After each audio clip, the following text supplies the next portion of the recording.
ഇത് വെറും ഒരു വീഡിയോ ക്ലാസ് അല്ല, ഒരു ക്രാഷ് കോഴ്സാണ്. തീർത്തും സൗജന്യമായ ഒരു ക്രാഷ് കോഴ്സ് 10th പ്രിലിംസിനായിട്ട്. അതിൽ എക്സാമുകളുണ്ട്, PDF നോട്ടുകളുണ്ട്, വീഡിയോ ക്ലാസ്സുകളുണ്ട്. നിങ്ങൾക്ക് 80 വീഡിയോ ക്ലാസ്സുകളാണ് 10th പ്രിലിംസിനായി ഇതിലൂടെ കിട്ടാൻ പോകുന്നത്. ആ 10th പ്രിലിംസിനുള്ള 80 വീഡിയോ ക്ലാസ്സുകളുടെ PDF നിങ്ങൾക്ക് കിട്ടും. അതിൽ നിന്നുള്ള എക്സാമും കിട്ടും. ഓക്കെ, അപ്പോൾ ഒരല്പനേരം ഇത് നമ്മൾ ഇന്ന് ആദ്യമായി തുടങ്ങുകയാണ് ഇങ്ങനത്തെ ഒരു പ്രത്യേക സെഷൻ. അപ്പോൾ അതിനെക്കുറിച്ചൊന്ന് പറഞ്ഞതിന് ശേഷം ഞാൻ ക്ലാസ്സിലേക്ക് പ്രവേശിക്കാം. തീർച്ചയായും ഞാൻ ഉറപ്പ് നൽകുന്നു, നിങ്ങൾക്ക് ഏറ്റവും കുറഞ്ഞ സമയം പഠിച്ചുകൊണ്ട് ഏറ്റവും കൂടുതൽ മാർക്ക് ഈ ക്ലാസ്സുകളിലൂടെ കിട്ടും. ഇതിൽ കൂടുതലും പഠിച്ചോളൂ, കുഴപ്പമില്ല. ഞാൻ ചോദ്യപേപ്പറുകൾ മാത്രമാണ് നിങ്ങളെ പരിചയപ്പെടുത്താൻ പോകുന്നത്. 2000 ചോദ്യങ്ങളാണ്, അതായത് 10th പ്രിലിംസിന് ചോദിച്ച മുഴുവൻ ചോദ്യങ്ങൾ. ആൾറെഡി 42 വീഡിയോ ക്ലാസ്സുകൾ അപ്ലോഡ് ചെയ്തിട്ടുണ്ട്. അതൊരൊറ്റ ലിങ്കിൽ നിങ്ങൾക്ക് മൊബൈലിൽ കിട്ടും. അതിൻ്റെ PDF-ഉം കിട്ടും. അത് ഡിസ്ക്രിപ്ഷൻ ബോക്സിൽ നൽകിയിട്ടുണ്ട്. അതിന് മുമ്പായിട്ട് എന്താണ് ഈ ക്ലാസ്, എന്താണ് അതിൻ്റെ പ്രത്യേകത, ഒന്ന് കേൾക്കാൻ സമാധാനം കാണിക്കാം. എന്നിട്ട് നമുക്ക് ക്ലാസ് തുടങ്ങാം. കേരള PSC പരീക്ഷകളിൽ നിങ്ങൾ ഉറപ്പിച്ചോളൂ, പ്രീവിയസ് ക്വസ്റ്റ്യൻസിന് വളരെ ഇമ്പോർട്ടൻസ് ഉണ്ട്. പ്രീവിയസ് ക്വസ്റ്റ്യൻസ് ആണ് പല പരീക്ഷകളിലും ആവർത്തിച്ചു വരുന്നത്. ഒപ്പം SCERT ടെക്സ്റ്റ് ബുക്കും. ഇവിടെ നിങ്ങൾക്ക് കിട്ടാൻ പോകുന്നത് 2000 ചോദ്യങ്ങൾ, പ്രിലിംസിന് ഇന്നേ വരെ ചോദിച്ച 2000 ചോദ്യങ്ങൾ. അതുമായി ബന്ധപ്പെട്ട SCERT പാഠഭാഗം. കൂടുതൽ പ്രിലിംസിന്റെ അപ്പുറത്തേക്ക് മെയിൻസിന്റെയോ മറ്റോ ഒരു ടോപ്പിക്കും ഇതിൽ കടന്നു വരില്ല.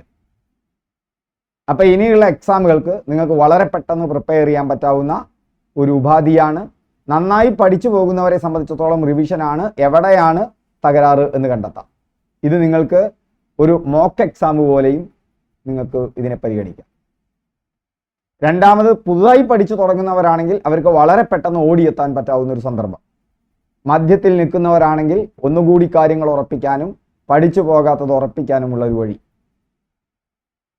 അപ്പം ഇന്ന് ഞാൻ ഒരു 8-9 ചോദ്യങ്ങളും അതിനനുബന്ധ വസ്തുക്കളെ പറയുള്ളൂ. തുടക്കമല്ലേ? പക്ഷേ ഇനി അങ്ങോട്ടുള്ള ക്ലാസ്സുകളിൽ 20 ചോദ്യങ്ങൾ 25 ചോദ്യങ്ങൾ പ്രതീക്ഷിക്കാം.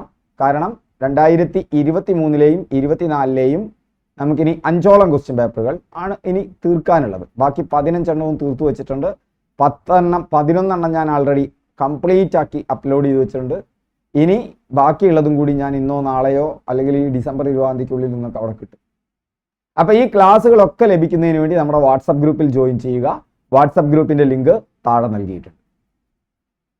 അടുത്ത എല്ലാ എക്സാമുകൾക്കും ഇതുപോലെ എക്സാമുകൾക്ക് തൊട്ട് മുമ്പായിട്ട് ക്രാഷ് കോഴ്സുകളും, എക്സാമുകൾ ഇല്ലാത്ത സന്ദർഭങ്ങളിൽ ഓരോ പർട്ടിക്കുലർ വിഷയവും എടുത്തുകൊണ്ട് ഡീപ്പായിട്ടുള്ള ക്ലാസ്സുകളും നിങ്ങൾക്ക് പ്രതീക്ഷിക്കാം. മാത്സ് അടക്കം, മാത്സും ഇംഗ്ലീഷും മലയാളവും അടക്കം നമ്മുടെ വാട്സപ്പ് ഗ്രൂപ്പിൽ ജോയിൻ ചെയ്താൽ മതി. ലിങ്ക് താഴെ നൽകിയിട്ടുണ്ട്. ലോക മനുഷ്യാവകാശ ദിനമായി ആചരിക്കുന്നതെന്ന് 2023-ലെ പ്രിലിംസ് ചോദ്യപേപ്പറിൽ വന്നൊരു ചോദ്യമാണ്. 20 ചോദ്യപേപ്പറുകളാണ് ഇതുവരെ ആകെ നടന്നിട്ടുള്ളത്. അതിലെ ചോദ്യപേപ്പറിൽ വന്നതാണ്. ലോക മനുഷ്യാവകാശ ദിനം സാധാരണയായി ചോദിക്കുന്ന ഒരു ചോദ്യമാണ്. അത് ഡിസംബർ 10. ഒരു കാര്യം കൂടി, എൻ്റെ പേര് രഘുനന്ദൻ എന്നാണ്. വിൻഡോസ് 2-ന്റെ ചാനലിലൂടെയാണ് ഈ ക്ലാസ്സുകൾ നടന്നുകൊണ്ടിരിക്കുന്നത്. ഇതിന് താഴെയായിട്ടൊരു വീഡിയോ ഉണ്ട്. ആ വീഡിയോയിൽ ഞാൻ പറഞ്ഞിട്ടുണ്ട് ചില കാര്യങ്ങൾ, അതും കൂടി ശ്രദ്ധിക്കണം. അതിൻ്റെ കൂടി ലിങ്ക് ഞാൻ താഴെ നൽകുന്നുണ്ട്. ഡിസംബർ 1 ലോക എയ്ഡ്സ് ദിനമാണ്. ഡിസംബറിലെ ചില ദിനങ്ങൾ നമ്മൾ പഠിച്ചു വെക്കുക. ദിനങ്ങളെക്കുറിച്ചൊക്കെ ഇതിന് മുന്നത്തെ വീഡിയോ ക്ലാസ്സുകളിൽ പറഞ്ഞിട്ടുണ്ട്. ഡിസംബർ 5 അന്താരാഷ്ട്ര മണ്ണ് ദിനമാണ്. ഡിസംബർ 10 സാർവദേശീയ മനുഷ്യാവകാശ ദിനമാണ്.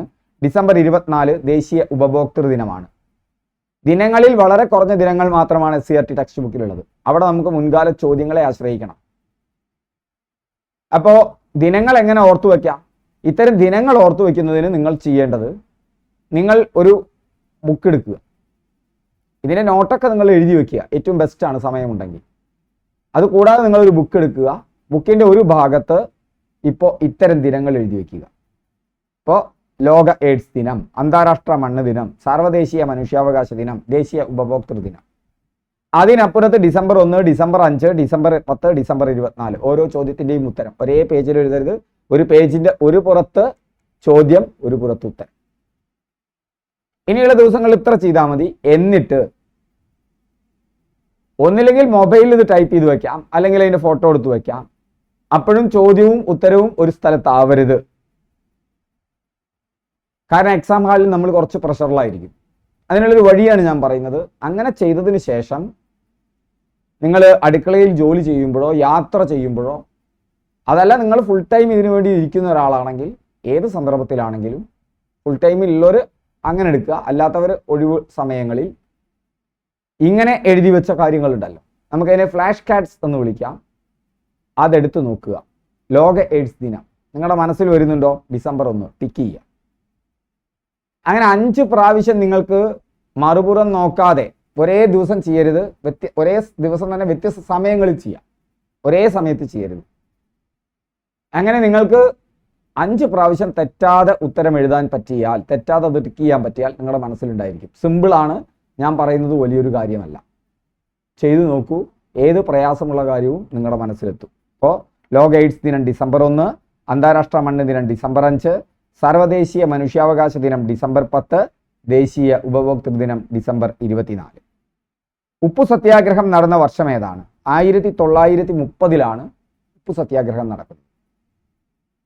ഉപ്പു സത്യാഗ്രഹത്തെക്കുറിച്ച് നിങ്ങൾ മനസ്സിലാക്കുമ്പോൾ ഉപ്പു സത്യാഗ്രഹം ഏത് സമരത്തിന്റെ ഭാഗമാണ് എന്ന് നിങ്ങൾ അറിയണം. ഏത് സമരത്തിന്റെ ഭാഗമാണ് ഉപ്പു സത്യാഗ്രഹം? സിവിൽ നിയമലംഘന പ്രസ്ഥാനത്തിന്റെ ഭാഗമാണ് ഉപ്പു സത്യാഗ്രഹം. ഇന്ത്യൻ നാഷണൽ കോൺഗ്രസ് ആണ് 1880-കളിൽ അല്ലെ, ഏതാ കൊല്ലം ഒന്ന് കമന്റ് ചെയ്യൂ. ഏത് കൊല്ലമാണ് ഇന്ത്യൻ നാഷണൽ കോൺഗ്രസ്? ബോംബെയിൽ അല്ലെ, തേജ്പാൽ അല്ലെ, ഗോകുൽദാസ് തേജ്പാലൊക്കെ നിങ്ങൾ കേട്ടിട്ടുണ്ടാവും. സംസ്കൃത കോളേജ്, ആ സംസ്കൃത കോളേജിലാണ് രൂപീകരിക്കപ്പെടുന്നത്. ഏതാ കൊല്ലം? നിങ്ങൾ കമന്റ് ചെയ്യ്, നിങ്ങൾ അറിഞ്ഞിരിക്കണം, മുന്നത്തെ വീഡിയോ ക്ലാസ്സുകളിൽ നമ്മൾ പറഞ്ഞിട്ടുണ്ട്. ആ ഇന്ത്യൻ നാഷണൽ കോൺഗ്രസ് പിന്നീട് വന്നതിന് ശേഷം ഗാന്ധി ഇന്ത്യൻ സ്വാതന്ത്ര്യ സമരത്തിലേക്ക് വരുന്നുണ്ട്. ഗാന്ധി ഇന്ത്യൻ സ്വാതന്ത്ര്യ സമരത്തിൽ വന്ന കൊല്ലം ഏതാ? നിങ്ങൾ കമന്റ് ചെയ്യ്, മുന്നത്തെ വീഡിയോകളിൽ ഞാൻ തന്നിട്ടുണ്ട്. ഗാന്ധി ഇന്ത്യൻ സ്വാതന്ത്ര്യ സമരത്തിൽ വന്നതിന് ശേഷമാണ് ഇന്ത്യൻ നാഷണൽ കോൺഗ്രസ് ഒരു ബഹുജന പ്രസ്ഥാനമായി മാറുന്നത്. ആ ബഹുജന പ്രസ്ഥാനമായി മാറിയതിനു ശേഷമാണ് ഇന്ത്യൻ നാഷണൽ കോൺഗ്രസ് സമരങ്ങളിൽ ബഹുജന സമരങ്ങൾ നടത്തുന്നത്. ഗാന്ധി ഇന്ത്യയിൽ വന്നതിന് ശേഷവും ഗാന്ധി ഒറ്റപ്പെട്ട സമരങ്ങൾ നടത്തിയിട്ടുണ്ട്, രാജ്യവ്യാപകമായിട്ടല്ല. ഇപ്പോൾ ഗാന്ധി ആദ്യം നടത്തിയ സത്യാഗ്രഹമാണ് ചമ്പാരൻ സത്യാഗ്രഹം. ഗാന്ധി ആദ്യം നടത്തിയ സത്യാഗ്രഹം ഏതാണ്? ചമ്പാരൻ സത്യാഗ്രഹം. ഗാന്ധി ആദ്യമായി നടത്തിയ നിരാഹാര സമരം ഏതാണ്? അത് അഹമ്മദാബാദ് ബിൽ തുണിമിൽ സമരം. അതിനൊക്കെ ശേഷമാണ് ഏത് വരുന്നത്? ഗാന്ധി ഇന്ത്യൻ നാഷണൽ കോൺഗ്രസിൽ ഏറ്റവും കൂടുതൽ സജീവമാകുന്നത്. ഗാന്ധി ഇന്ത്യൻ നാഷണൽ കോൺഗ്രസിൽ സജീവമാകുന്നത് റൗലത്ത് ആക്ടിനെതിരെയുള്ള ഗാന്ധിയുടെ സമരപരിപാടികളുമായിട്ടാണ്. റൗലറ്റ് ആക്ടുമായി ബന്ധപ്പെട്ട സംഭവമാണ് ജാലിയൻ വാലാബാഗ്. 1919 ഏപ്രിൽ 13. 1919 ഏപ്രിൽ 13. ആ 1919 ഏപ്രിൽ 13 സംഭവത്തെ തുടർന്നാണ് നിസ്സഹകരണ പ്രസ്ഥാനം ആരംഭിക്കുന്നത്. അത് 1920-കളിൽ ഗാന്ധിയുടെ നേതൃത്വത്തിൽ ഇന്ത്യൻ നാഷണൽ കോൺഗ്രസ് നടത്തുന്ന ആദ്യത്തെ ബഹുജന സമരമാണ് നിസ്സഹകരണ സമരം 1920-കളിൽ. നിസ്സഹകരണ സമരം പിൻവലിക്കപ്പെടുന്നത് ചൗരി ചൗര സമരത്തെ തുടർന്നാണ്. മറ്റൊരു പ്രധാനപ്പെട്ട രണ്ടാമത്തെ സമരമാണ് സിവിൽ നിയമലംഘന പ്രസ്ഥാനം. സിവിൽ നിയമലംഘന പ്രസ്ഥാനം നടക്കുന്നത് 1929 ലാഹോർ കോൺഗ്രസിന്റെ സമ്മേളന തീരുമാനപ്രകാരമാണ്.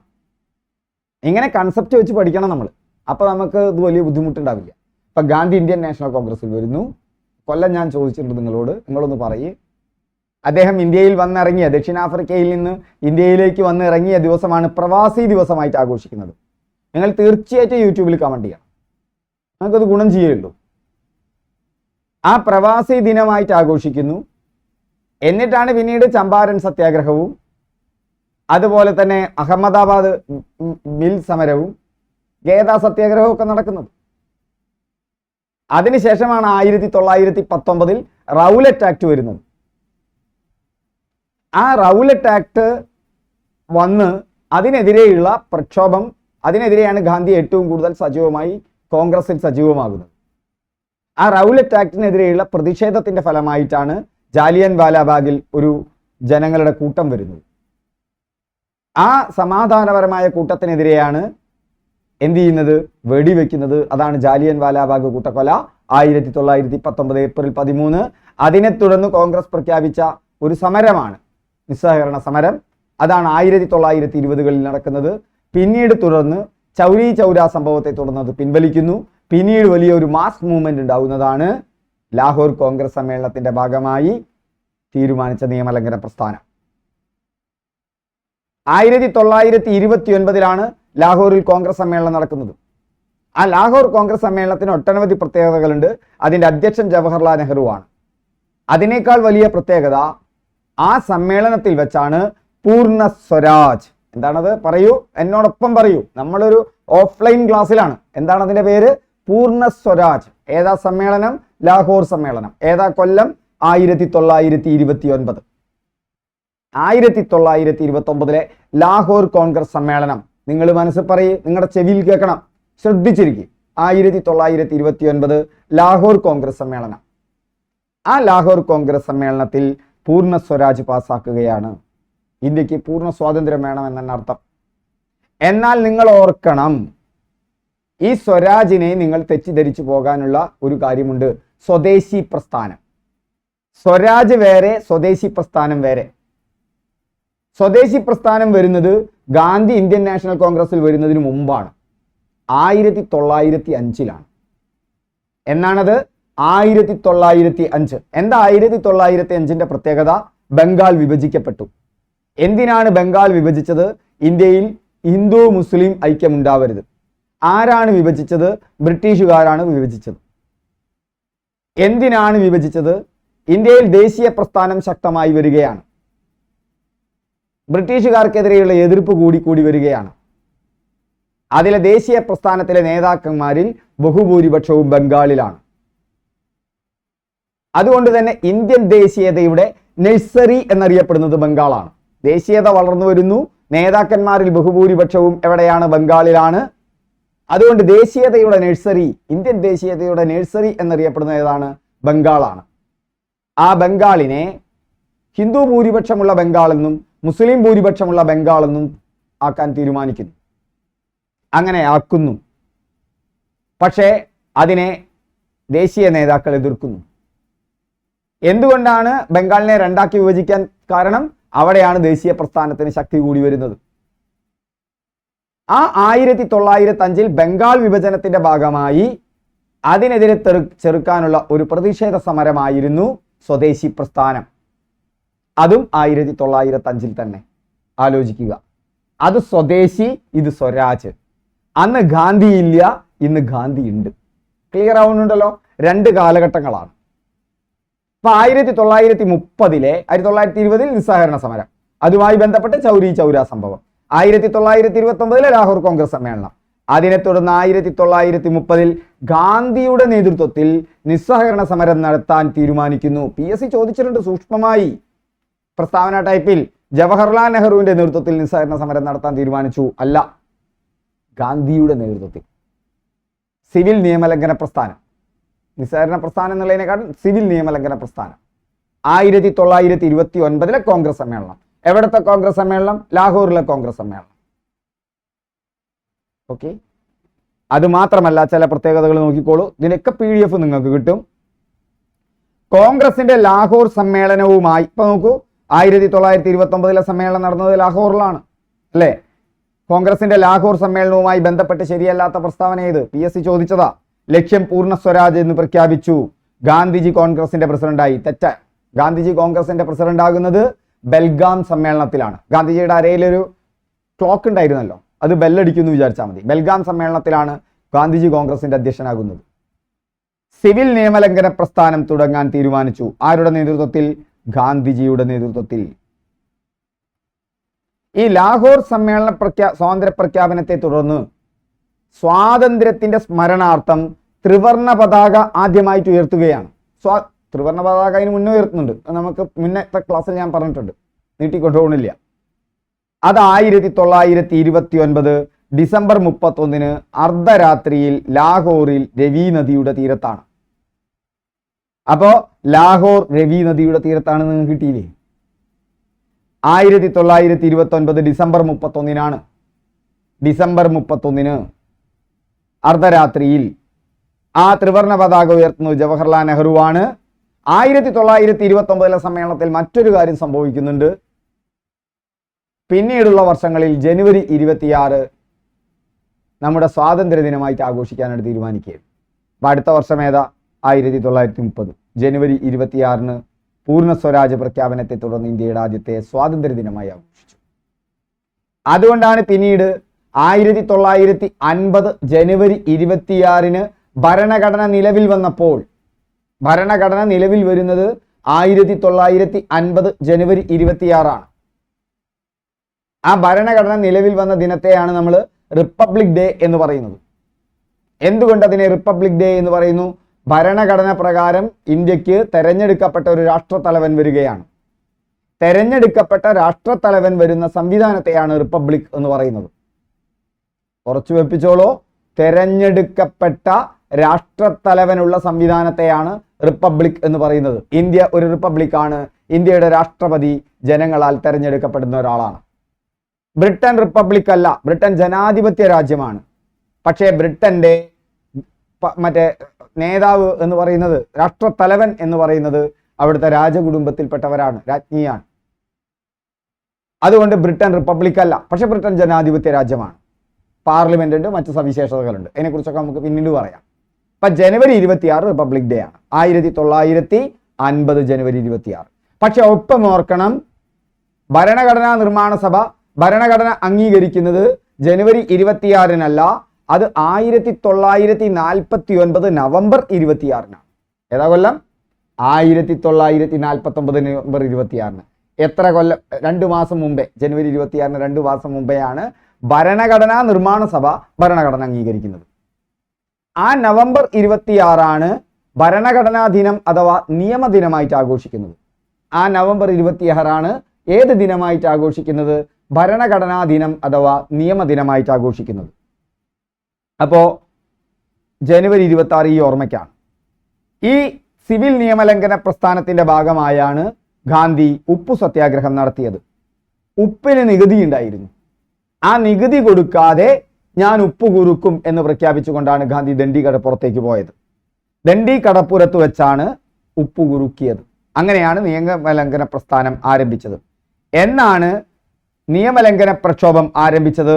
ഓർത്തിരിക്കുക, 1930 ഏപ്രിൽ 6 മറ്റൊരു 10th ലെവൽ സ്റ്റേജ് 2022 ചോദിച്ചതാണ്. നമ്മൾ കവർ ചെയ്താണ്, അവിടെ അതൊന്നുകൂടി വിശദമായി പറയുന്നുണ്ട്. ബ്രിട്ടീഷ് ഭരണത്തിനെതിരെ ഗാന്ധിജി നയിച്ച രണ്ടാമത്തെ പ്രക്ഷോഭമാണ് സിവിൽ നിയമലംഘന പ്രസ്ഥാനം. ഇന്ത്യ ഒട്ടാകെ ആദ്യത്തെ പ്രക്ഷോഭം ഞാൻ പറഞ്ഞു, നിസ്സഹകരണ സമരം. സിവിൽ നിയമലംഘന പ്രസ്ഥാനം ആരംഭിക്കാൻ തീരുമാനിച്ച കോൺഗ്രസ് സമ്മേളനം 1929 ലാഹോർ സമ്മേളനം. സിവിൽ നിയമലംഘന പ്രസ്ഥാനത്തിന്റെ ഭാഗമായി ഗാന്ധിജി നടത്തിയ സത്യാഗ്രഹമാണ് 1930 ഉപ്പു സത്യാഗ്രഹം. ഉപ്പു സത്യാഗ്രഹ യാത്ര ആരംഭിക്കുന്നത് 1930 മാർച്ച് 12 സിവിൽ നിയമലംഘന പ്രസ്ഥാനം ആരംഭിക്കുന്നത് 1930 ഏപ്രിൽ 6 ദണ്ഡിക്കടപ്പുറത്ത് വെച്ച് ഉപ്പ് കുറുക്കി നിയമലംഘന പ്രക്ഷോഭം ആരംഭിച്ചത്. എന്നാൽ ദണ്ഡിക്കടപ്പുറത്തേക്കുള്ള യാത്ര ആരംഭിക്കുന്നത് 1930 മാർച്ച് 12 ഓർത്തു വയ്ക്കുക, 6-12. ഇത് മാർച്ച്, അത് ഏപ്രിൽ. കുറുക്കിയത് എവിടെ നിന്നാണ്? ദണ്ഡിക്കടപ്പുറത്തേക്ക് ഗാന്ധി പോയത് ഗാന്ധിയുടെ പ്രധാനപ്പെട്ട ആശ്രമത്തിൽ നിന്ന് തന്നെ, സബർമതി ആശ്രമത്തിൽ നിന്ന് തന്നെ. ഗാന്ധിയെ എത്ര പേരാണ് അനുഗമിച്ചത്? അവനുഗമിച്ചത് 71 പേരാണ്. എത്ര ദൂരമാണ് അവർ നടന്നത്? 385 കിലോമീറ്ററാണ്. വെണ്മയുടെ ഒഴുകുന്ന നദി 78 പേരാണ് കേട്ടോ, 71 അല്ല, ഞാൻ അറിയാതെ 71 വേറൊന്നാണ്. ഇപ്പൊ ഞാൻ ഈ കൺഫ്യൂഷൻ ആക്കണില്ല. ദണ്ഡി മാർച്ച് 78 പേരാണ് കേട്ടോ, 78. ദണ്ഡി മാർച്ചിൽ ഗാന്ധിയെ അനുഗമിച്ചത് 78 പേരാണ്. ദണ്ഡി മാർച്ചിൽ ഗാന്ധിജിയും അനുയായികളും ആലപിച്ച ഗാനം രഘുപതി രാഘവ രാജാറാം. അപ്പൊ ദണ്ഡി യാത്രയിൽ ഗാന്ധിജിയെ അനുഗമിച്ചവരിൽ കേരളത്തിൽ നിന്ന് പങ്കെടുത്തവരെ ഓർക്കണം, വ്യത്യസ്തമായി ഓർക്കണം. ഉപ്പു സത്യാഗ്രഹത്തിന്റെ ഭാഗമായി കേരളത്തിലും ഉപ്പു സത്യാഗ്രഹം നടന്നിട്ടുണ്ട്. അത് പയ്യോളി കടപ്പുറത്ത് കേളപ്പജിയാണ്, കോഴിക്കോട് അബ്ദുറഹിമാൻ സാഹിബാണ്. ഓർത്തു വയ്ക്കുക, 2 സ്ഥലത്താണ് കേരളത്തിൽ ഉപ്പു സത്യാഗ്രഹം നടന്നത്. ദണ്ഡി കടപ്പുറത്ത് ഗാന്ധി ഉപ്പു സത്യാഗ്രഹം നടത്തുമ്പോൾ തന്നെ ഇന്ത്യയിലാകമാനം സ്ഥലങ്ങളിലും ഉപ്പു സത്യാഗ്രഹം നടന്നിട്ടുണ്ട്. കേരളത്തിൽ എവിടെയാണ്? ഞാൻ നേരത്തെ പറഞ്ഞു, പയ്യന്നൂർ കടപ്പുറത്താണ്. അതുപോലെ തന്നെ കോഴിക്കോട്.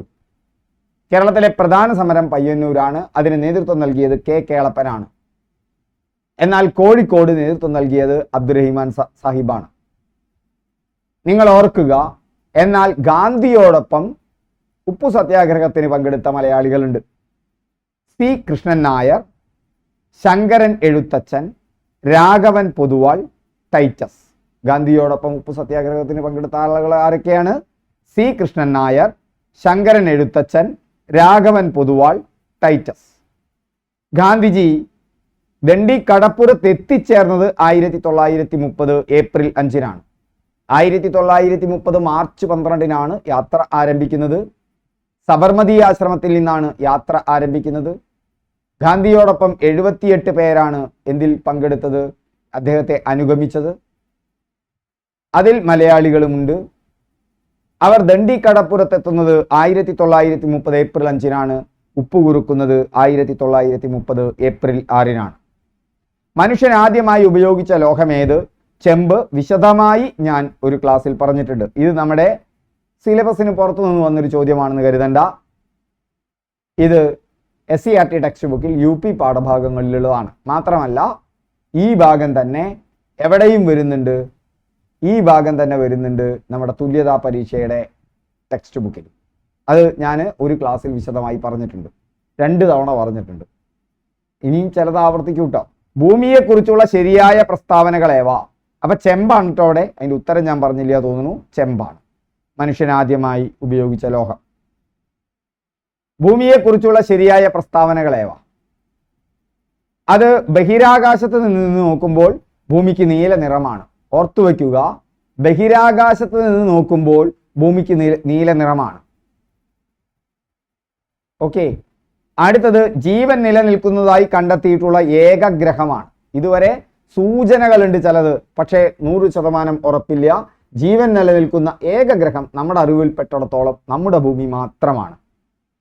ഒരൊറ്റ ഉപഗ്രഹമേ ഉള്ളൂ, അത് ചന്ദ്രനാണ്. അപ്പോൾ 3 ശരിയാണ്. പക്ഷേ ഭൂമി ഏറ്റവും വലിയ ഗ്രഹമോ ഏറ്റവും ചൂടുള്ള ഗ്രഹമോ അല്ല. അതുകൊണ്ട് ഇവിടെ സിയും ഡിയും ഇയും തെറ്റാണ്.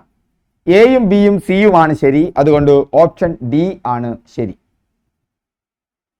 തിങ്കളും താരങ്ങളും എന്നുള്ള പാഠം, ആ പാഠത്തിൽ ഇതൊന്നും പറയുന്നില്ല. സൗരയൂഥവുമായി ബന്ധപ്പെട്ട കാര്യങ്ങൾ നമ്മുടെ മുൻകാല ചോദ്യങ്ങളിലും അധികം പ്രത്യക്ഷപ്പെട്ടിട്ടില്ല. വളരെ കുറഞ്ഞ ചോദ്യങ്ങളാണ് സൗരയൂഥവുമായി ബന്ധപ്പെട്ട് 10th പ്രിലിംസിന് ചോദിച്ചിട്ടുള്ളൂ. കാരണം നമ്മുടെ സിലബസിന്റെ ഭാഗമല്ല. പക്ഷേ ഈ അടുത്ത LGSന് ഒരു ചോദ്യം വന്നിരുന്നു. മനുഷ്യരാദ്യം ദിശ അറിയുന്നതിന് വേണ്ടി ആശ്രയിച്ചിരുന്ന നക്ഷത്രഗണം ഏതാണ് എന്ന്. അത് മുൻകാല ചോദ്യങ്ങളിൽ വന്നിട്ടുണ്ട്. പക്ഷെ എനിക്ക് അതിനെക്കാട്ടും കൂടുതൽ തിങ്കളും താരങ്ങളും എന്നുള്ള അധ്യായത്തിൽ നിന്ന് വന്നതായിരിക്കാൻ സാധ്യതയുണ്ട്. അതുകൊണ്ട് തന്നെ അത്തരം ഒരു ഭാഗത്തിലെ കുറച്ച് കാര്യങ്ങൾ നിങ്ങൾ ശ്രദ്ധിച്ചിരിക്കേണ്ടതുണ്ട്. ഭൂമി പടിഞ്ഞാറ് നിന്ന് കിഴക്കോട്ട് ഭ്രമണം ചെയ്യുന്നു. ആളുകൾ ചിരിക്കും അല്ലേ? പക്ഷെ നിങ്ങൾ അറിഞ്ഞിരിക്കണം, എക്സാം ഹാളിൽ തെറ്റിക്കണ്ട. ഭൂമി ഭ്രമണം ചെയ്യുന്നത് പടിഞ്ഞാറ് നിന്ന് കിഴക്കോട്ടാണ്. പക്ഷെ സൂര്യൻ ഉദിക്കുന്നത് കിഴക്കാണ്. അതൊന്ന് ആലോചിച്ചാൽ മതി. ഞാൻ വിശദാംശങ്ങളിലേക്ക് പോകുന്നില്ല. നിങ്ങൾ മനസ്സുകൊണ്ടൊന്ന് ആലോചിച്ച് നോക്കൂ. ഭൂമി പടിഞ്ഞാറ് നിന്ന് കിഴക്കോട്ട് ഭ്രമണം ചെയ്യുന്നു. അതുകൊണ്ട് സൂര്യൻ കിഴക്കുദിക്കുന്നതായി നമുക്ക് തോന്നുന്നു. ഭൂമിയുടെ കറക്കം മൂലമാണ് രാത്രിയും പകലും മാറി മാറി വരുന്നത്. ഭൂമിക്ക് 2 തരത്തിലുള്ള കറക്കമുണ്ട്. ഒന്ന് അതിൻ്റെ സ്വന്തം അച്ചുതണ്ടിൽ സ്വയം കറങ്ങുന്നു. സ്വയം തന്നെയാണ് എപ്പോഴും കറങ്ങുന്നത്. സ്വന്തം അച്ചുതണ്ടിൽ കറങ്ങുന്നു. അതിനെയാണ് ഭ്രമണം എന്ന് പറയുന്നത്. എന്താണ് ഭ്രമണം? ഭൂമി സ്വന്തം അച്ചുതണ്ടിൽ, ഒരു സാങ്കല്പിക അച്ചുതണ്ടിൽ കറങ്ങുന്നു. ആ 23.5 ഡിഗ്രിക്ക് ചരിവിനാണ് ഇപ്പം എന്തോ കുഴപ്പം പറ്റിയിട്ടുണ്ട് എന്ന് പറയണത്. അത് കറങ്ങിക്കൊണ്ടിരിക്കുന്നു ഭൂമി. അങ്ങനെ കറങ്ങുന്നതോടൊപ്പം തന്നെ ഭൂമി സൂര്യനെ ചുറ്റുന്നുണ്ട്. അതിനെയാണ് പരിക്രമണം എന്ന് പറയുന്നത്. അപ്പൊ ഭൂമി സ്വന്തം അച്ചുതണ്ടിൽ കറങ്ങുന്നു. അത് ഭ്രമണമാണ്. ഭ്രമണമാണ് ദിനരാത്രങ്ങൾക്ക് കാരണം. ഭ്രമണമാണ് ദിനരാത്രങ്ങൾക്ക് കാരണം. ഭൂമി ചുറ്റണോണ്ടല്ലേ നമ്മൾ സൂര്യന് അഭിമുഖമായിട്ട് വരുമ്പോൾ നമുക്ക് പകലാണ്, സൂര്യന് നേരെ തിരിഞ്ഞു വരുമ്പോൾ നമുക്ക് രാത്രിയാണ്. ഇത് കൂടാതെ ഭൂമി സൂര്യനെ ചുറ്റുന്നു. ഭൂമിയുടെ അച്ചുതണ്ടിന്റെ ചെരിവും ഭൂമി സൂര്യനെ ചുറ്റുന്നതുമാണ് ഋതുക്കൾക്കു കാരണം. ഋതുക്കൾക്കു കാരണം ഭൂമി സൂര്യനെ ചുറ്റുന്നതും അതിന്റെ അച്ചുതണ്ടിന്റെ ചെരിവുമാണ്. ദിനരാത്രങ്ങൾക്കു കാരണം ഭൂമി അതിന്റെ സ്വന്തം അച്ചുതണ്ടിൽ ഭ്രമണം ചെയ്യുന്നു. ക്ലിയർ ആണല്ലോ? ഇപ്പൊ ഭൂമി പടിഞ്ഞാറ് നിന്ന് കിഴക്കോട്ടാണ് ഭ്രമണം ചെയ്യുന്നത്. ഭൂമിക്ക് ഒരേ ഒരു എന്താ പറയുക സ്വാഭാവിക ഉപഗ്രഹമേ ഉള്ളൂ, അത് ചന്ദ്രനാണ്. ചന്ദ്രൻ ഭൂമിയെ പരിക്രമണം ചെയ്യുന്നത് കൊണ്ടാണ് ഓരോ ദിവസവും ചന്ദ്രന്റെ സ്ഥാനം മാറി മാറി കാണുന്നത്. 6ാം ക്ലാസ്സിലുള്ള പാഠമാണ്, ശ്രദ്ധിച്ചിരിക്കുക. ചന്ദ്രന്റെ സ്ഥാനം മാറി മാറി കാണുന്നത് കാരണം എന്താന്ന് ചോദിക്കും. ചന്ദ്രൻ ഭൂമിയെ പരിക്രമണം ചെയ്തത്. നിങ്ങൾക്ക് 4 ഓപ്ഷൻ തരും. ചന്ദ്രൻ ഭൂമിയെ പരിക്രമണം ചെയ്യുന്നു, ഭൂമി സൂര്യനെ പരിക്രമണം ചെയ്യുന്നു, ഭൂമി ചന്ദ്രനെ പരിക്രമണം ചെയ്യുന്നു. എക്സാം ഹാളിൽ നിന്ന് കേൾക്കുമ്പോൾ ടെൻഷൻ അടിക്കണ്ട. ചന്ദ്രൻ ഭൂമിയെ പരിക്രമണം ചെയ്യുന്നു. ഭൂമി സൂര്യനെ പരിക്രമണം ചെയ്യുന്നത് പോലെ ചന്ദ്രൻ ഭൂമിയെയും പരിക്രമണം ചെയ്യുന്നതുണ്ട്. എത്ര ദിവസം കൊണ്ടാണ്? 27 ദിവസം കൊണ്ടാണ്. 28 ദിവസം വേണ്ട. 27 ദിവസവും ഒരു ദിവസത്തിന്റെ 1/3 ഭാഗവും കൊണ്ടാണ് ചന്ദ്രൻ ഭൂമിക്ക് ചുറ്റും പരിക്രമണം പൂർത്തിയാക്കുന്നത്. ഇനി അതേ ടെക്സ്റ്റ് ബുക്കിൽ പറയുന്നു, വേട്ടക്കാരൻ പണ്ട് മരുഭൂമിയിലൂടെയും കടലിലൂടെയും സഞ്ചരിക്കുന്ന ആളുകൾ ദിശയറിയാൻ ഉപയോഗിച്ച ഒരു നക്ഷത്രഗണമാണിത്. ഒരു ചോദ്യകർത്താവ് ചോദ്യം തയ്യാറാക്കുന്ന മാനസികാവസ്ഥ നോക്കിയിട്ടാണ് ഞാൻ പറയുന്നത്. കാരണം ഇത്തരം ചോദ്യങ്ങൾ PSC പരീക്ഷകളിൽ സാധാരണ 10th പ്രിലിംസിന് വരാറില്ല. അപ്പൊ ഇങ്ങനത്തെ ഒരു ചോദ്യം 10th പ്രിലിംസ് അല്ലെങ്കിൽ LGS 10th പ്രിലിംസിന്റെ ഒരു ഏട്ടനാണെന്ന് കൂടിയാൽ മതി. നേരെ ഏട്ടൻ, വലിയ ആളൊന്നല്ല, കുറച്ചും കൂടി കൂടുതലേ പഠിക്കാറുള്ളൂ. അപ്പൊ അവിടെ മരുഭൂമിയിലെയും കടലിലൂടെയും സഞ്ചരിക്കുന്ന ആളുകൾ ദിശയറിയാൻ ഉപയോഗിച്ചിരുന്നൊരു നക്ഷത്രഗണമാണിത്. വേട്ടക്കാരന്റെ വാളും തലയും ചേർത്ത് വരയ്ക്കുന്ന രേഖ ചെന്നെത്തിയത് ധ്രുവ നക്ഷത്രത്തിലാണ്. ഇപ്പൊ വേട്ടക്കാരൻ, ഓറിയോൺ, ധ്രുവ നക്ഷത്രം ഓർക്കുക. ഏതു മാസങ്ങളിലാണ് ഇത് കാണുന്നത്? ജനുവരി, ഫെബ്രുവരി, മാർച്ച് മാസങ്ങളിൽ സന്ധ്യയ്ക്ക് ശേഷം തലയ്ക്ക് മുകളിൽ കാണാം. ഇതിന്റെ വലതു ചുമലിന്റെ സ്ഥാനത്ത് ചുവന്നു കാണുന്ന നക്ഷത്രമാണ് തിരുവാതിര. നമ്മൾ ഈ തിരുവാതിര എന്നൊക്കെ പറയുന്നത് ഒരു നക്ഷത്രഗണമാണ്. നാളായിരിക്കാം, മലയാള നാളായിരിക്കാം, നിങ്ങളുടെ പിറന്നാളുള്ള നാളായിരിക്കാം, നിങ്ങളുടെ സ്വന്തം നാളായിരിക്കാം. ഇതൊരു നക്ഷത്രഗണമാണ്. അതാണ് തിരുവാതിര. നമ്മുടെ സന്ധ്യയ്ക്ക് ശേഷം തലയ്ക്ക് മുകളിൽ ഇതിന്റെ വലതു ചുമലിന്റെ സ്ഥാനത്ത് ചുവന്നു കാണുന്ന നക്ഷത്രം, വേട്ടക്കാരൻ നക്ഷത്രഗണത്തിന്റെ വലതു ചുമലിന്റെ സ്ഥാനത്ത് ചുവന്നു കാണുന്ന നക്ഷത്രഗണം ഏതാണെന്ന് ചോദിക്കാം. തിരുവാതിരയാണ്. മരുഭൂമിയിലൂടെയും കടലിലൂടെയും സഞ്ചരിച്ചിരുന്ന ആളുകൾ ദിശറിയാൻ ഉപയോഗിക്കുന്ന നക്ഷത്രഗണമാണിത്. ഈ വേട്ടക്കാരന്റെ വാളും തലയും ചേർത്ത് വരയ്ക്കുന്ന രേഖ ചെന്നെത്തുന്നത് ധ്രുവ നക്ഷത്രത്തിലാണ്. ഓക്കെ. ഇനി കശ്യപി എന്ന് പറയുന്ന ഒരു നക്ഷത്രഗണത്തെ കുറിച്ച് പറയുന്നുണ്ട്. ഒക്ടോബർ മുതൽ ഡിസംബർ വരെ മാസങ്ങളിൽ സന്ധ്യാസമയത്ത് വടക്കൻ ആകാശത്ത് കശ്യപിയെ കാണാം. കശ്യപി ഒരു നക്ഷത്രഗണമാണ്, ഓർത്തിരിക്കുക. ആഗസ്റ്റ് സെപ്റ്റംബർ മാസങ്ങളിൽ തലയ്ക്ക് മുകളിൽ നിന്ന് അല്പം മാത്രം തെക്കുമാറി കാണുന്ന ശോഭയുള്ള ഒരു കൂട്ടം നക്ഷത്രങ്ങളാണ് ചിത്രത്തിൽ കാണിക്കുന്നത്. ഇവയെ ക്രമമായി യോജിച്ചപ്പോൾ നമുക്കൊരു തേളിന്റെ രൂപം കിട്ടി. അതാണ് വൃശ്ചികം. വൃശ്ചികം എന്നത് മലയാള മാസത്തിന്റെ കൂടി പേരാണല്ലോ. ഇതുപോലെ 12 മലയാള മാസങ്ങളുടെയും പേരുകൾ നക്ഷത്രക്കൂട്ടങ്ങൾ ആകാശത്ത് സങ്കല്പിക്കപ്പെട്ടിട്ടുണ്ട്. എൻ്റെ മാസം വൃശ്ചിക മാസമാണ്, ജനനമാസം. നിങ്ങളിൽ എത്ര പേരുടേതാണ് വൃശ്ചിക മാസം? സൗരയൂഥത്തിലെ ഊർജ കേന്ദ്രം സൂര്യനാണ്. സൗരയൂഥവുമായി ബന്ധപ്പെട്ട് 10th പ്രിലിംസിന് വരാൻ സാധ്യതയുള്ള ചോദ്യങ്ങൾ. സൗരയൂഥത്തിലെ നക്ഷത്രമാണ് സൂര്യൻ. അവന്റെ ഊർജ കേന്ദ്രമാണ്. ഭൂമിയോട് ഏറ്റവും അടുത്ത നക്ഷത്രം ഏതാണെന്ന് ചോദിച്ചാൽ അത് സൂര്യനാണ്. സൂര്യൻ ഒരു നക്ഷത്രമാണ്, ഗോളമല്ല. ഭൂമിയോട് ഏറ്റവും അടുത്ത നക്ഷത്രം. സൗരയൂഥത്തിൽ പണ്ട് 9 ഗ്രഹങ്ങൾ ഉണ്ടായിരുന്നു. ഒരാളെ പിടിച്ച് പുറത്താക്കി. ആരെയാ? കമന്റ് ചെയ്യും. ഇപ്പൊ 8 ആളേ ഉള്ളൂ. ഒരാളെ ഔട്ടാക്കി അല്ലേ? സൗരയൂഥത്തിലുള്ള ഗ്രഹങ്ങൾ സൂര്യനിൽ നിന്നുള്ള ക്രമത്തിൽ ഓർത്തു വെക്കണം. നോക്കൂ, എളുപ്പമാണ്. ബുധൻ കഴിഞ്ഞാൽ വ്യാഴം, വ്യാഴം കഴിഞ്ഞാൽ ശനി. ഇത് നിങ്ങൾക്കറിയാലോ. ബുധൻ കഴിഞ്ഞാൽ വ്യാഴമാണെന്നും വ്യാഴം കഴിഞ്ഞാൽ ശനിയാണെന്നും അറിയാലോ. അപ്പൊ 3 എണ്ണം കിട്ടിയില്ലോ. ഇനി 5 എണ്ണല്ലേ കൊണ്ടുള്ളൂ. നമുക്ക് അറിയാവുന്നതിനായിട്ട് കണക്ട് ചെയ്ത് പഠിക്കും. ഇപ്പൊ ബുധൻ, വ്യാഴം, ശനി. ഇനി ആരാ ഉള്ളത്?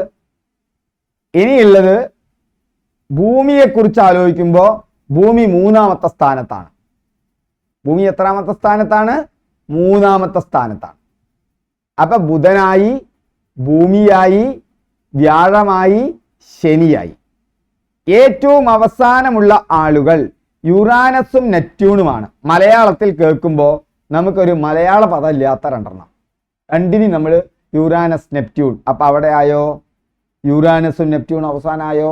ഇനി ആരേനെ നമ്മൾ പൊസിഷൻ ചെയ്യണ്ടുള്ളൂ മക്കളെ? ആരേനെയാണ്? ചൊവ്വ വരുന്നുട്ടാ, ഞാൻ മറന്നു പോയതല്ല. ബുധൻ, വ്യാഴം, ശനി. ഇനി നമുക്ക് ശുക്രനെ നമ്മൾ ഇതിന്റെ ഇടയിൽ കൊണ്ട ചേർക്കുക, ചൊവ്വേനെ അപ്പുറത്ത് കൊടുക്കുക. അപ്പൊ ബുധൻ കഴിഞ്ഞിട്ടാണ് ഇവിടെ ചൊവ്വ, പക്ഷെ ഭൂമിക്ക് അപ്പുറത്താ. ഭൂമിക്ക് ഇപ്പുറത്ത് ശുക്രൻ, ഭൂമിക്ക് അപ്പുറത്ത് ചൊവ്വ.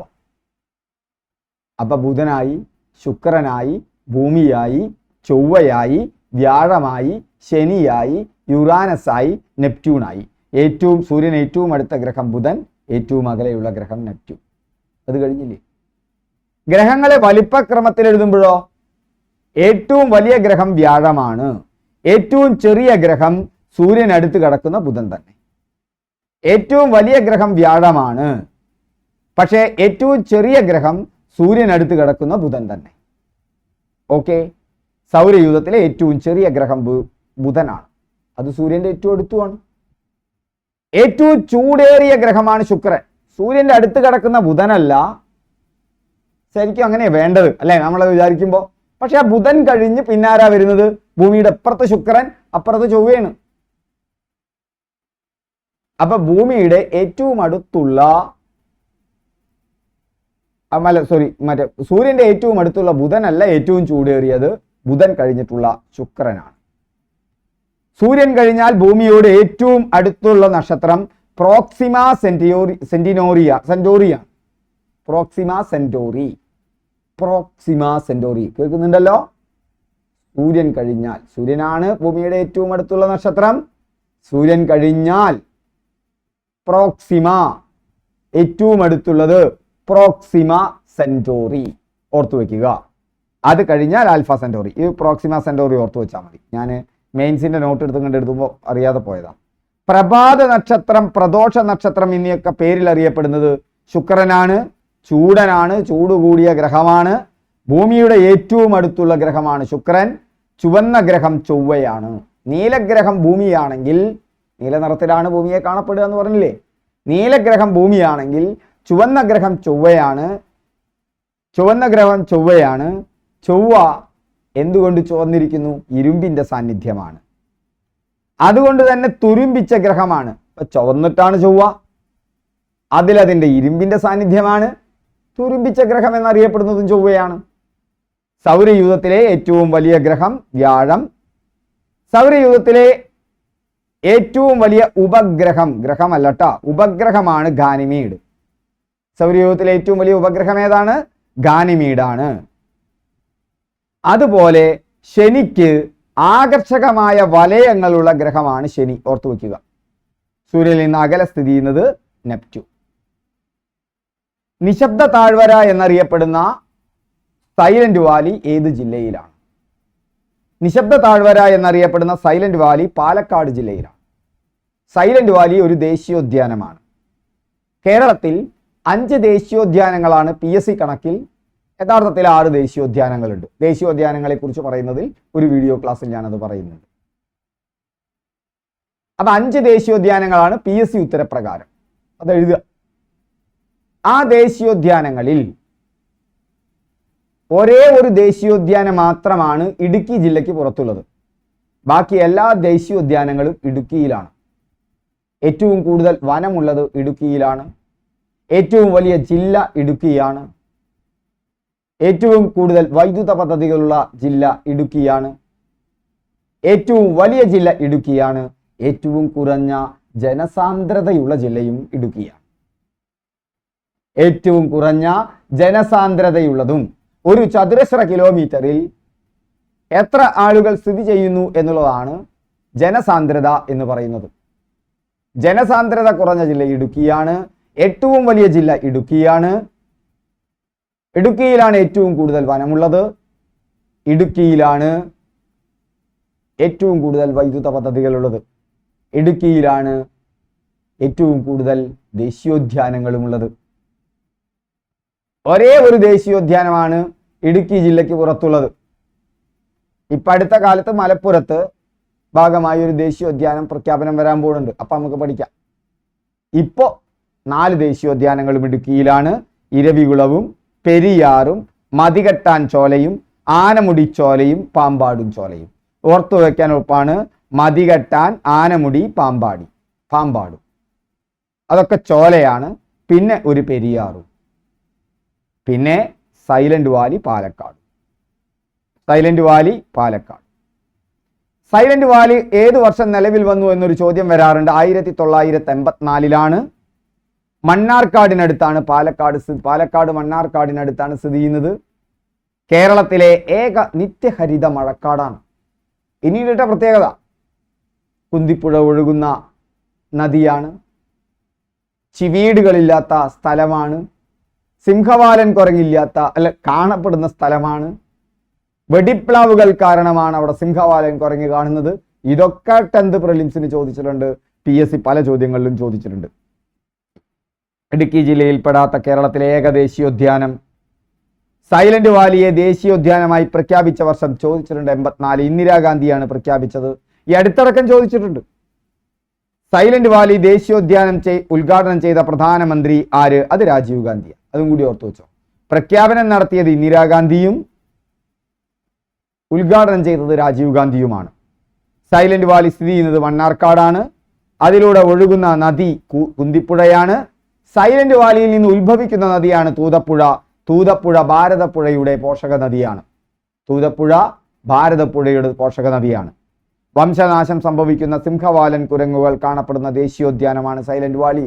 അപ്പോൾ തന്നെ ഓർക്കണം, ഇരവുകുളത്ത് കാണപ്പെടുന്നത് ഏതാണ്? വരയാടുകളാണ്. എവിടെ കാണുന്നത്? ഇരവികുളത്ത് കാണപ്പെടുന്നത്. സൈലന്റ് വാലിയിൽ ആരാണ്? സിംഹവാലൻ കുരങ്ങാണ്. ഓർത്തു വെക്കുക. സൈലന്റ് വാലിക്ക് നിശബ്ദ താഴ്വര എന്ന് കാരണം ചിവീടുകൾ ഇല്ലാത്തത് കൊണ്ടാണെന്ന് പറയാം. പക്ഷെ വേറൊരു കാരണമുണ്ട്. വെടിപ്ലാവുകളുടെ ശാസ്ത്രീയ നാമം അതുമായി ബന്ധപ്പെട്ടത് കൂടിയാണത്. ഓക്കെ, അപ്പൊ അത് ഓർത്തിരിക്കുക. സിംഹവാലൻ കുരങ്ങിന്റെ ശാസ്ത്രീയ നാമത്തിൽ നിന്നും മക്കാന സൈലനസ്. എന്താണത്? മക്കാന സൈലനസ്. ആ സൈലനസ് എന്നാണ് സൈലന്റ് വാലി. ചിവീടുകളില്ലാത്തത് കാരണമാണെന്നും പറയും. കേരളത്തിലെ നിത്യഹരിതവനം, കേരളത്തിലെ ഏക കന്യാവനം, ലോക പൈതൃക പട്ടികയിൽ ഇടം നേടിയ കേരളത്തിലെ ദേശീയോദ്യാനമാണ് സൈലന്റ് വാലി. നിത്യഹരിതവനമാണ്, ഏക കന്യാവനമാണ്, ലോക പൈതൃക പട്ടികയിൽ ഇടം നേടിയ ദേശീയോദ്യാനമാണ് കേരളത്തിൽ നിന്നുള്ള. മഹാഭാരതത്തിൽ സൈരന്ധ്രി വനം എന്ന് പേര് കേൾക്കുന്നു. സൈലന്റ് വാലി ഉൾപ്പെടുന്ന ബയോസ്ഫിയർ ഓർത്തു വെച്ചോളൂ, നീലഗിരിയാണ്. പശ്ചിമഘട്ടത്തിലെ ഏറ്റവും പ്രധാനപ്പെട്ട മഴക്കാടാണ് സൈലന്റ് വാലി. കേരളത്തിലെ ഏറ്റവും നീളം കൂടിയ നദികളെ കുറിച്ച് മുഴുവൻ ഞാൻ വിശദമായി പറഞ്ഞിട്ടുണ്ട്. പെരിയാർ ആവർത്തിച്ച് പറയുന്നില്ല. ഇന്ത്യൻ സ്വാതന്ത്ര്യ സമരത്തിലെ ആദ്യത്തെ രക്തസാക്ഷി 1857 ഒന്നാം ഇന്ത്യൻ സ്വാതന്ത്ര്യ സമരവുമായി ബന്ധപ്പെട്ട ആദ്യത്തെ രക്തസാക്ഷിയാണ് മംഗൾ പാണ്ഡെ. ഡീറ്റെയിൽ ആയിട്ട് പല വീഡിയോകളിലായിട്ട് ഞാൻ പറഞ്ഞിട്ടുണ്ട്. ഇതൊക്കെ നിങ്ങൾക്ക് കിട്ടും മറ്റതിന്റെ ഭാഗമായിട്ട്. അലിഗഡ് മുസ്ലിം സർവകലാശാലയുടെ സ്ഥാപകൻ സർ സയ്യിദ് മുഹമ്മദ് ഖാനാണ്. മൊയ്ദ് മൗലവി മലയാളിയാണ്, കേരളത്തിലുള്ള ആളാണ്. മുഹമ്മദ് അലി ജിന്ന നമുക്കറിയാം, പാകിസ്ഥാനുമായി ബന്ധപ്പെട്ടതാണ്. ബദറുദ്ദീൻ തയ്യാബ്ജി കോൺഗ്രസിന്റെ ആദ്യത്തെ മുസ്ലിം പ്രസിഡന്റാണ്. അങ്ങനെയുള്ള ഒരാൾക്ക് സർ സയ്യിദ് മുഹമ്മദ് ഖാനെ വരാം. ഈ ചോദ്യങ്ങൾ എവിടെ നിന്നാണ് വരുന്നത്? ഇത് സ്ഥിരമായി വരുന്ന ഒരു പട്ടികയാണ്. 10ാം ക്ലാസ്സിലെ പാഠത്തിൽ നിന്നാണ്. ഈ പട്ടിക ഞാൻ ഇതിനോടൊപ്പം തരുന്നുണ്ട്. നോക്കി പഠിച്ചിരിക്കണം. പഠിച്ചിരിക്കുമ്പോൾ ആര്യ സമാജം, സ്വാമി ദയാനന്ദ സരസ്വതി എന്ന് മാത്രം പഠിച്ചാൽ പോരാ. വിഗ്രഹാരാധന, ശൈശവ വിവാഹം എന്നിവയെ എതിർത്തു. എന്താ വഴി? നേരത്തേതുപോലെ നിങ്ങളിത് നോട്ടാക്കി വെക്കുക. ഒരു പേപ്പറിൽ ഒരു ഭാഗത്ത് ആര്യ സമാജം, മറുഭാഗത്ത് ആരുണ്ടാക്കി, എന്തൊക്കെയാണ് അതിന്റെ പ്രത്യേകത. തുടർച്ചയായ 5 പ്രാവശ്യം തെറ്റാതെ നിങ്ങൾക്ക് പല ദിവസങ്ങളിലായിട്ട് ഓർക്കാൻ പറ്റിയാൽ നിങ്ങളുടെ മനസ്സിൽ ഇത് PSCക്ക് മറന്നു പോവില്ല. എഴുതി വെക്കുക. ഈ ടേബിൾ ഞാൻ തരുന്നുണ്ട്. അത് ഞാൻ പറയാനുള്ള കാരണം ഇപ്പൊ ഈ അടുത്ത് തന്നെ ചോദിച്ച ചോദ്യമാണ്. ഇവിടെ എവിടെയാ വരുന്നത്? ഇവിടെ വരുന്നുണ്ട്, അലിഗഡ് പ്രസ്ഥാനം. അലിഗഡ് പ്രസ്ഥാനം സർ സയ്യിദ് അഹമ്മദ് ഖാൻ ഇങ്ങനെയല്ലേ ചോദിച്ചത്. എന്നാൽ ഇന്ത്യയിലെ മുസ്ലിങ്ങളുടെ സാമൂഹികവും വിദ്യാഭ്യാസപരവുമായി പുരോഗതിക്കായി വാദിച്ച പ്രസ്ഥാനമേത്? PSC പരീക്ഷയ്ക്ക് ചോദിച്ചതാണ് ഈ അടുത്ത്. സർ സയ്യിദും. ഇതിലെ വാക്കുകൾ തന്നെ ഇതുമായി ബന്ധപ്പെട്ട് ഈ ടേബിളിൽ നിന്ന് എത്ര തവണയാ PSC ചോദിച്ചതെന്ന് പറയാൻ പറ്റില്ല. ഓക്കെ, ഈ ടേബിൾ നന്നായിട്ട് പഠിച്ചു വെക്കണേ. ഓക്കെ, ഇതിന്റെ PDF കിട്ടും, ആ PDF നോക്കി പഠിക്കുക. PDF ഒക്കെ നമ്മുടെ വാട്സപ്പിലുണ്ട്, ജോയിൻ ചെയ്യുക. പശ്ചിമ ബംഗാളും പൂർവ്വ ബംഗാളും ഒരു ഹൃദയത്തിന്റെ രണ്ടറകളാണെന്ന് പറഞ്ഞ സാഹിത്യകാരൻ രവീന്ദ്രനാഥ ടാഗോർ 1905 ബംഗാൾ വിഭജനവുമായി ബന്ധപ്പെട്ട് പറഞ്ഞതാണ്. 1905 ബംഗാൾ വിഭജിച്ചല്ലോ. ഡീറ്റെയിൽ ആയിട്ട് ഞാൻ ഇപ്പൊ പറഞ്ഞതുപോലെ ഒന്നല്ല, ഡീറ്റെയിൽ ആയിട്ട് ഒരു ക്ലാസ്സിൽ ഞാൻ പറയുന്നുണ്ട്. ഞാൻ ഈ പറയുന്ന 80 ക്ലാസ്സുകളിൽ ഇതിനു മുന്നുള്ള ക്ലാസ്സിൽ പറയുന്നുണ്ട്. അത് കാണുമ്പോൾ നിങ്ങൾക്ക് കിട്ടും. ബാലഗംഗാധര തിലകൻ ആരംഭിച്ച പത്രമേത്? ഇത്ര തവണ ചോദിക്കുന്നതാ. ഏതാണ്? കൗമുദി, കേസരി. കേസരിയും മറാത്തയുമാണ്. മറാത്ത ഇംഗ്ലീഷിലും കേസരി മറാത്തിയിലും. മറാത്ത ഇംഗ്ലീഷിലും കേസരി മറാത്തയിലും. ഓർത്തു വെക്കാൻ എളുപ്പമല്ലേ? ആരാ ആരംഭിച്ചത്? ബാലഗംഗാധര തിലകൻ. എവിടെ നിന്ന് വന്നു? ഇതേ പാഠത്തിലെ തന്നെ മറ്റൊരു ടേബിളാണ്, 10ാം ക്ലാസ്സിലെ.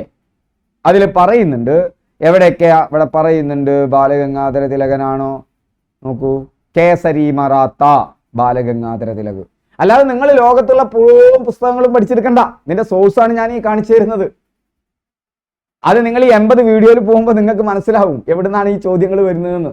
ഇതുകൊണ്ടാണ് ഈ സ്മാർട്ടായി പഠിക്കണം എന്ന് പറയുന്നത്. വേണ്ടാത്തതൊന്നും പഠിച്ചു വെക്കണ്ട, ഉള്ള പത്രങ്ങൾ മുഴുവൻ പഠിച്ചു വെക്കേണ്ട ആവശ്യമൊന്നുമില്ല. ഇതൊക്കെ ധാരാളം തവണ വന്നതാണ്. ഓക്കെ, അപ്പം ഞാൻ ഇവിടെ വെച്ച് നിർത്തുകയാണ്. നാളെ കൂടുതൽ ചോദ്യങ്ങളും ഉൾപ്പെടുത്തും. പരമാവധി വിശദീകരണങ്ങൾ ആവർത്തിക്കാതിരിക്കാൻ ശ്രമിക്കും. പക്ഷെ ചിലപ്പോഴൊക്കെ നമ്മൾ അങ്ങോട്ട് പറഞ്ഞു പോകും. ഒരു ക്ലാസ് പ്രിപ്പയർ ചെയ്ത് വരികയല്ലല്ലോ, നമ്മൾ എടുത്തെടുത്ത് കഴിഞ്ഞൊരു ക്ലാസ് ആയതുകൊണ്ട് നമ്മൾ പറഞ്ഞു പോകും. പരമാവധി ആവർത്തിക്കാതിരിക്കാൻ ശ്രമിക്കാം. എന്തെങ്കിലും നിർദ്ദേശങ്ങളൊക്കെ ഉണ്ടെങ്കിൽ പറയാം. ഓക്കെ, തീർച്ചയായിട്ടും ഈ വീഡിയോ കണ്ടാൽ നിങ്ങൾ കമൻറ്റ് ചെയ്യണം. നിങ്ങൾ മുഴുവൻ കണ്ടു എന്നുള്ളത് എല്ലാ വീഡിയോയിലും കാണുന്ന ഒരു ശീലമാക്കുക. നിങ്ങൾക്ക് എന്തെങ്കിലും അഭിപ്രായം ഉണ്ടെങ്കിൽ പറയുക. Okay, thank you all. ക്ലാസ്സുകളൊക്കെ ഇഷ്ടപ്പെട്ടാൽ പറയണം നിങ്ങളുടെ കമൻറ്റ്. അതുപോലെ തന്നെ ക്ലാസ്സുകൾ ഇഷ്ടപ്പെട്ടാൽ ലൈക്ക് ചെയ്യുക, കൂടുതൽ സുഹൃത്തുക്കൾക്ക് കൊടുക്കുക, നമ്മുടെ വാട്സപ്പ് ഗ്രൂപ്പിൽ ജോയിൻ ചെയ്യുക. എല്ലാവർക്കും നല്ല പഠന ദിവസം ആശംസിക്കുന്നു. അപ്പം ഇനിയുള്ള ദിവസം മുഴുവൻ കാണുക വീഡിയോ ക്ലാസ്സുകൾ, പകുതി വെച്ച് നിർത്താതെ. Okay, thank you.